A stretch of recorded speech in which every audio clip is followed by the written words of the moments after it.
Sou a Dirda Luz Almeida,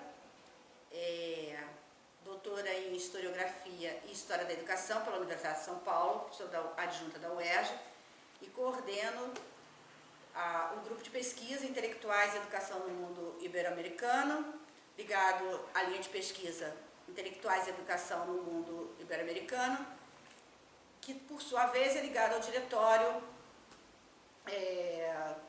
Intelectuais e Poder no Mundo Ibero-Americano, cuja liderança é da professora Maria Emília Prado, que hoje está em que está em Portugal. Há algum tempo, nós não gravamos. Então, antes de entrar no assunto em si, no tema de hoje, a nossa última gravação foi para falar das mudanças que aconteceriam na página, nas nossas ferramentas tecnológicas e também na maneira como nós as configuraríamos. Essas mudanças estão acontecendo aos poucos e nós, na verdade, estamos atrasados, devido a não só problemas pessoais, de ordem pessoal, mas também problemas de ordem tecnológica mesmo. O imponderável da vida nos atravessou e agora nós estamos retomando. Para quem nos assistiu ou para quem está assistindo agora, o tema que vai ser a base é a questão da democracia, a questão democrática, o conceito de democracia. E eu escolhi, para nós adentrarmos nesse tema, um dos intelectuais que é considerado, até hoje, um dos intelectuais que melhor e de uma forma mais aprofundada ele vai discutir a temática da democracia, que é Alex Tocqueville. Alex Tocqueville é a maneira como nós pronunciamos o nome dele aqui no Brasil, em língua portuguesa, no caso. Ele é um francês, ele nasce em 1805 e morre em 1859. Ele foi um pensador político, um historiador e escritor francês. Tornou-se célebre por suas análises da própria Revolução Francesa. Ele nasceu em 1805, a Revolução Francesa ocorre no final do século XVIII. Mas a sua família era uma família aristocrática e monarquista. Seus pais se refugiam em outro país, seu avô é guilhotinado e seus pais não são guilhotinados justamente porque por conta do próprio fim de Robespierre. A própria morte de Robespierre, de uma certa maneira, os deixa um espaço para mudar. Mas Alex Tocqueville já nasce em 1805. Então ele tem essa origem aristocrática. Mas ele vai pensar sobre, basicamente, ele vai ser um grande observador das relações sociais e na análise dos seus efeitos. Quer dizer, como é que as relações sociais produzem efeitos, não só no outro, como também na sociedade em geral. Ele sempre defendeu duas coisas: a liberdade individual e a igualdade política. Ele, durante toda a sua obra, ele não vai dissociar esses dois aspectos: a liberdade individual e a igualdade na política, Sendo os dois conceitos, para ele, no entendimento dele, são conceitos inseparáveis. Ele defende a democracia e identifica os riscos inerentes a que dela derivam. Aí está um cerne importante, porque até hoje Alex Tocqueville, juntamente com um outro intelectual, vão ser assim tão estudados naquilo que se refere ao conceito de democracia. Vou repetir a frase. Ele defendeu a democracia e identificou os riscos inerentes que dela derivam. Ele enfatizou, em particular, a possível evolução da democracia em relação a uma ditadura da maioria em nome da igualdade e rejeitou claramente qualquer orientação socialista a esse respeito. Ele não era um socialista, ele era um liberal. O pensamento é um pensamento do que a gente chama do pensamento liberal. O que vai diferenciar Tocqueville é o aspecto de como, na verdade, ele se debruçava sobre a sociedade, né? Como é que ele se debruçava sobre essa temática que lhe era cara e como é que ele via não somente os benefícios, mas também os perigos inerentes a uma democracia que se instalava. Ele parabenizava, quer dizer, ele achava que, né, ele tinha considerava que era o fim do período feudal, do qual ele não tinha nenhuma, digamos assim, nenhuma melancolia por ter acabado, né? Ele tinha uma variação em relação à monarquia de Luís XVI, até por sua origem familiar, né? Então ele patina muitas vezes nas suas análises, porque ele não chega a romper com a questão da monarquia em si, mas ele vai se debruçar sobre um novo grupo político que aparece, ou classe social, se nós formos buscar a categoria marxista, que são os burgueses. Ele começa a perceber que os burgueses, na verdade, estão dominando as relações sociais e que prevalece a questão econômica, a questão do poder político, a questão do poder econômico e o processo de industrialização. Nós não podemos esquecer que antes da Revolução Francesa teve a Revolução Industrial na Inglaterra. Por fim, ele identificou o fato de que a democracia pode promover, através de perdas de laços, componentes individuais, né, contrários aos interesses da sociedade como um todo. Então ele percebe que a democracia, em nome de algumas coisas, ela se torna tão individualista que o coletivo, na verdade, se perde nesse individualismo. Então a igualdade na política, a igualdade do coletivo, ela vai se perdendo, ela vai perdendo tônus diante de aspectos da individualidade em si, né? Aspectos do indivíduo. Então a individualidade passa a ser também um conceito de muita atenção para ele. Até que ponto você pode defender a individualidade, o direito individual, se o indivíduo se sobrepõe ao coletivo? Esse é um pensamento do Tocqueville. As suas referências filosóficas são efetivamente liberais.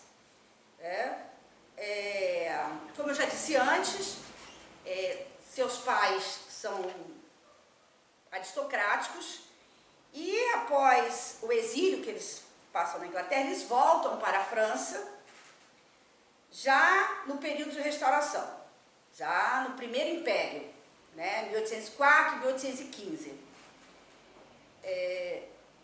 E embora consagrado em Tocqueville, né, que é essa figura que eu estou apresentando, hoje eu estou apresentando, apesar de ser um homem de letras, ele é formado em Direito pela Universidade de Paris, ele se debruça sobre a democracia moderna, o que ele chama de democracia moderna, historiador do Antigo Regime.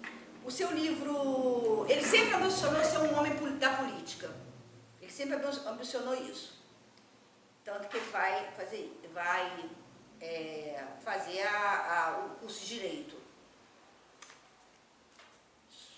O seu livro mais importante, e é isso que por isso nós o trazemos, é que ele, por volta dos 25 anos, ele parte para os Estados Unidos para conhecer de perto a democracia americana. Então, isso é fundamental para ele. E o que esse jovem aristocrata francês, o que ele vai tentar perceber nos Estados Unidos da época? Ele percebe que os Estados Unidos, né, era o único país do mundo onde inexistia uma nobreza governante e onde o clero não tinha força política. Ele vai perceber isso, né? E lhe chamava muita atenção como é que nesse país que se forjava, como é que essa democracia começava a funcionar. Por quê? Porque ele considera que os Estados Unidos não é um país, naquele momento que está se forjando, ele não se forja como um país colonizado, e sim como um país colonizador. Quer dizer, um país que ascende, que começa a ascender no cenário que então era o cenário de mudanças, era um cenário de grandes mudanças. E ele fica muito impressionado quando ele lá chega, né, no começo, na verdade, da construção da democracia americana, com o quê? Ele fica com o povo, com a população reunida em diferentes recintos. Então ele fica muito impressionado como essa discussão se dava em diferentes recintos e em diferentes locais. Tinham assembleias populares, né? E das eleições periódicas que haviam já naquele período, nasciam os legisladores e os governantes. Então ele vai pegar as reuniões, as assembleias populares, as reuniões populares, necessariamente não chamadas de assembleias, e que é daí que vão surgindo os primeiros governantes. E isso sem a intervenção do clero. Então, para ele, isso é muito importante. Trata-se de uma excepcionalidade para aquela época. É assim que ele chama no seu livro clássico, que eu vou dizer daqui a pouco, eu vou terminar falando sobre o livro, falando, na verdade, o nome do livro clássico, que muitos conhecem, claro. Então, ele considerava que ele estava vendo, vivendo e podendo ser testemunho ocular de uma excepcionalidade daquela época. O resultado das suas observações, extraídos de uma longa viagem que ele realizou por vários estados americanos, que os Estados Unidos já começa a se construir como uma federação de estados, inclusive autônomos, né? Com legislações, inclusive, autônomas, o que permanece até hoje, tendo a sua corte máxima, que é a Corte Suprema Americana, para onde são só levados alguns processos depois de terem passado pelo seu estado de origem. Recorrem e a Corte Máxima pode aceitar ou não. Isso estabelece até hoje, mas que já existia, que já começa a se construir nesse período, e para Tocqueville, com a sua experiência anterior, é assim, como eu já citei, uma excepcionalidade e que o fascina. Porém, não o fascina a ponto de o cegar. Desculpe. O resultado das suas observações, de tudo isso que ele viveu, extraído dessa longa viagem, como eu já disse antes, ele soma uma intensa leitura. Ele era um leitor voraz de várias obras, né? Ele era influenciado por muitos autores que são influências até hoje dos nossos dias. Rousseau é um deles. A universidade até hoje estuda, muitas pessoas estudam o pensamento do Rousseau. A filosofia estuda o pensamento do Rousseau, entre outros.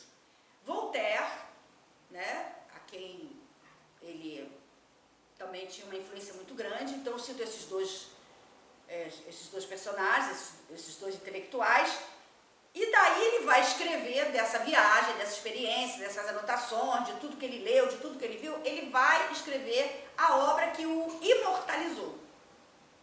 Ele escreve outras obras, mas essa é a obra que o imortalizou. A Democracia na América. Né? Onde é que você encontra essa obra? No meu caso, eu tenho essa obra completa, porque eu tenho a coleção completa, que é uma coleção antiga, chamada Os Pensadores. Como eu tenho a coleção completa, num dos volumes tem a Democracia Americana pelo Tocqueville. E eu tenho por hábito ler aquilo que o autor escreveu, não só os seus intérpretes, mas também aquilo que o autor escreveu. E aí, claro que ao fazer isso, eu também me torno um intérprete desse autor. É claro, né?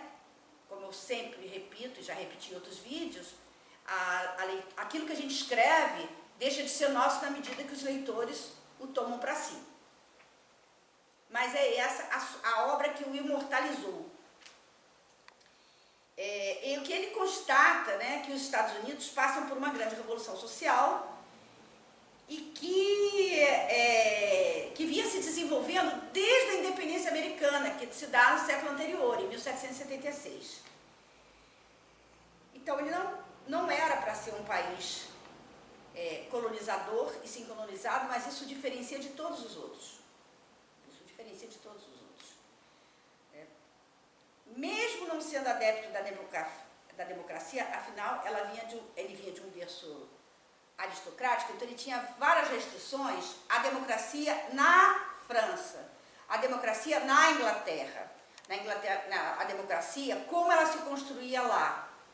Mas a democracia americana, da maneira como ela começa, e a base na qual ela se consolida, e vai se consolidando, para ele foi assim uma grande excepcionalidade.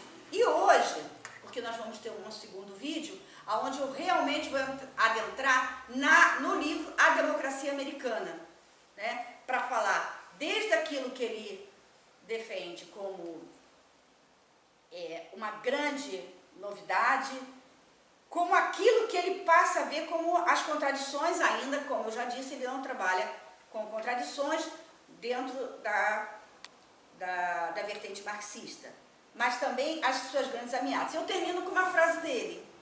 Hoje eu estou terminando com uma frase dele. Admito que na América vi mais do que a América. Está no livro dele, A Democracia Americana.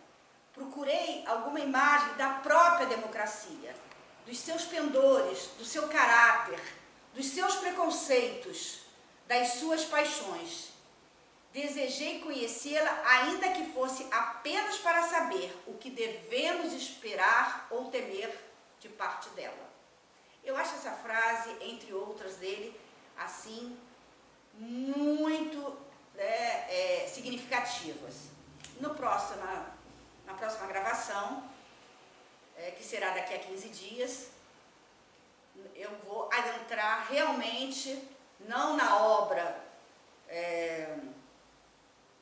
esmiuçando a obra de uma forma mais fina, mas naquilo que eu considero que é o fundamental para quem for, e eu pretendo estimular por muita gente, muitos de vocês que estão me assistindo, se debrucem de novo pela democracia americana, por essa obra, A Democracia Americana.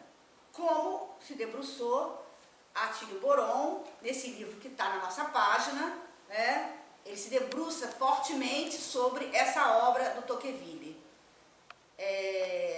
Eu quero também dizer que a obra do Tocqueville adentra na minha vida, pelo que eu já disse antes, pela coleção dos pensadores, e também porque em 1993, numa conferência aqui no Brasil, o professor Atílio Boron, ele faz toda a conferência discutindo democracia, mas discutindo baseado na obra de Tocqueville.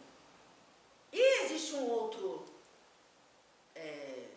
escritor, um outro intelectual, no qual, na verdade, nós vamos entrar só mais na frente, nos outros vídeos, que ele tem um artigo que eu acho desafiante, instigador e provocador, que tem o seguinte título: Tocqueville e Marx, fundamentais para compreender a democracia. Termino aqui agradecendo a todos aqueles que verão esse vídeo.